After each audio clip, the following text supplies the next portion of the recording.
अरे मेरे बच्चों, माँ कभी अपने बच्चों से नाराज होती है? मैं तो बस हमेशा तुम्हें खुश देखना चाहती हूँ। और फिर तीनों खुशी खुशी घर आ जाते हैं। सुंदरवन जंगल में टुनटुनी नाम की चिड़िया रहा करती थी। आज टुनटुनी की शादी है। बारात जब चिड़िया वालों के दरवाजे पर पहुंची तो घर में कोहराम मचा था। किसी ने कहा कि टुनटुनी भाग गई है। काफी समय के बाद बारात वापस चली गई। टुनटुनी, तूने ये क्या किया? टुनटुनी तो पार्लर से ही अपने दोस्त कालू के घर चली गई थी। माँ बाप की इकलौती बेटी थी, उनकी इज्जत मिट्टी में मिल गई थी। टुनटुनी जब कालू के घर पहुँची तो कालू को किसी और चिड़िया के साथ देखकर उसके पैरों तले जमीन खिसक गई थी। मैं तो कहीं की नहीं रही। अब कौन सा मुंह लेकर मैं घर जाऊं? मुझसे शादी का वादा किया और यहाँ दूसरी चिड़िया के साथ रंगरलियां मना रही हो। मैं सारे गहने जेवर लेकर इसके साथ शादी का ख्वाब देख रही थी। टुनटुनी निराश होकर घर की तरफ लौट आई। पूरे घोंसले में मातम पसरा हुआ था। घर के भीतर से रोने की आवाजें सुनाई पड़ी। तभी माँ की चीख सुनकर वो सहम गई। मैं बहुत अभागी हूँ। लगता है सदमे ने पापा की जान ले ली।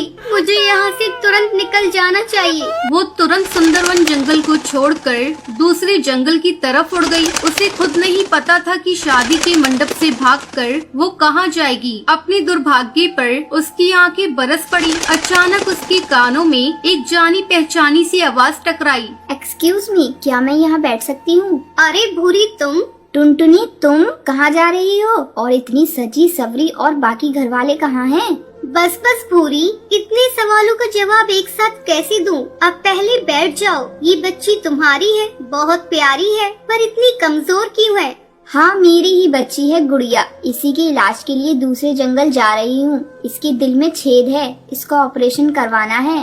ओह, आई एम सॉरी, पर तेरे पति देव कहाँ हैं? दिखाई नहीं दे रहे। टुनटुनी, मेरे पति टुन्नू इस दुनिया में नहीं है। हमने उनके माता पिता की इच्छा के विरुद्ध कोर्ट मैरिज की थी। वो लोग ना हमें आशीर्वाद देने आए और ना ही हम कभी उनके पास गए। ओहो, ये तो बहुत दुख की बात है।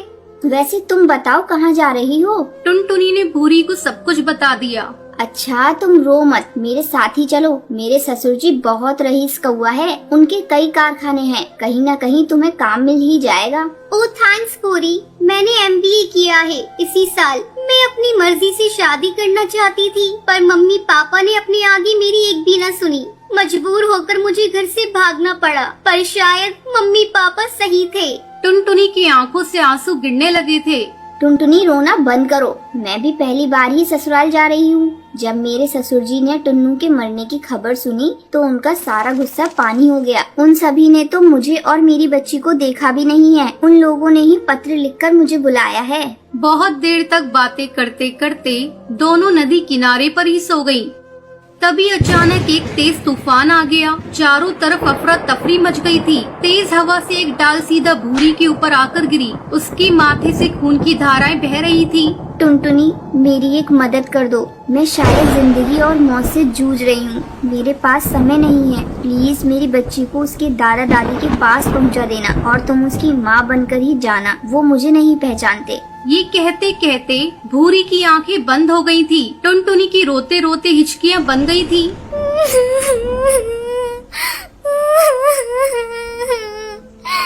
अब मैं क्या करूं?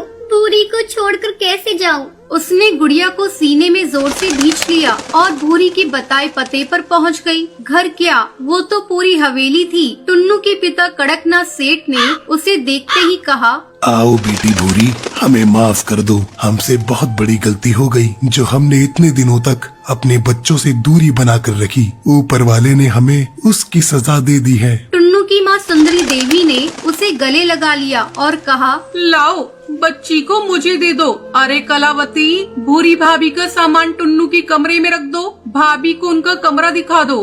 टुनटुन इस नए घर में बहुत ही असहज महसूस कर रही थी, पर कठपुतली की तरह सबकी हाँ में हाँ मिलाती रही। कमरे में जाकर वो टुन्नू की तस्वीर के सामने खड़ी होकर फूट फूट कर रो पड़ी।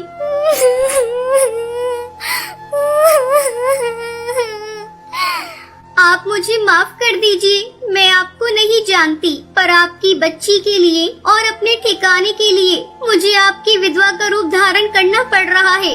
भूरी की भी यही इच्छा थी। मैं विधवा बनकर इस घर में कब तक रह पाऊंगी? जब इस झूठ का पर्दाफाश होगा तो क्या मुंह दिखाऊंगी? ये सोचते ही उसका कलेजा मुंह को आ गया। तभी दरवाजे पर सुंदरी देवी को देखकर उसने उन्हें कमरे में आने के लिए कहा। हमने जब टीवी में समाचार सुना कि जंगल में तेज तूफान और बारिश ने कहर बरसाया है तो सारी उम्मीदें खत्म हो गई थी, पर तुम्हें देखकर नया जीवन मिल गया। चल खाना खाकर आराम कर लो, सुबह डॉक्टर के यहाँ भी जाना है गुड़िया को दिखाने। जी माँ जी। उसको वहाँ रहते हुए 1 साल होने को आया। अब समय आ गया है मैं इन लोगों को सच्चाई बता दूं। किसी इंसान को कब तक धोखे में रख सकती हूँ मैं? यही सोचकर वो सास के कमरे की तरफ बढ़ गई। तभी सास की आवाज उसके कानों में पड़ी। मैं इतनी बड़ी बात कैसे कह सकती हूँ? अगर वो नहीं मानी तो? एक बार कहकर तो देखो, उसकी मर्जी के बिना हम कुछ नहीं कर सकते। देव कबूतर ने खुद ही मुझसे उसके साथ शादी के लिए प्रस्ताव रखा है। वो टुन्नू का दोस्त है। टुनटुनी ने सुना तो उसकी आंखों से आंसू आ गई। वो तुरंत अंदर चली गई। बापूजी, माँ जी, मुझे आप दोनों से कुछ कहना है। बोलो बेटी। गुड़िया भी अब पूरी तरह से स्वस्थ हो गई है। अब आप लोगों को मैं धोखा नहीं देना चाहती, पर क्या? बोलो। टुनटुनी ने शुरू से लेकर अंत तक सारी बात बता दी। सब कुछ सुनने के बाद बेटी, ये तुम्हारा बहुत बड़ा बलिदान है। तुमने हम लोगों को ऐसे समय में सहारा दिया जब हम बिल्कुल बेसहारा हो चुके थे। एक तरफ टुन्नू की मौत और दूसरी तरफ भूरी की मौत का समाचार सुनकर शायद हम दोनों टूट ही जाते, पर तुम्हारे उस झूठ ने हमें जीवन दान दिया है। ये सच है। इतने दिनों तक तुम हमारे घर में कुंवारी विधवा बहू बनकर रही। अब हम तुम्हारी शादी करके अपने हाथों से विदा करेंगे। टुनटुनी ने दोनों के पैर छूकर आशीर्वाद लिया। उसकी शादी देव कबूतर से हो गई। अब उसका जीवन खुशियों से भर गया था।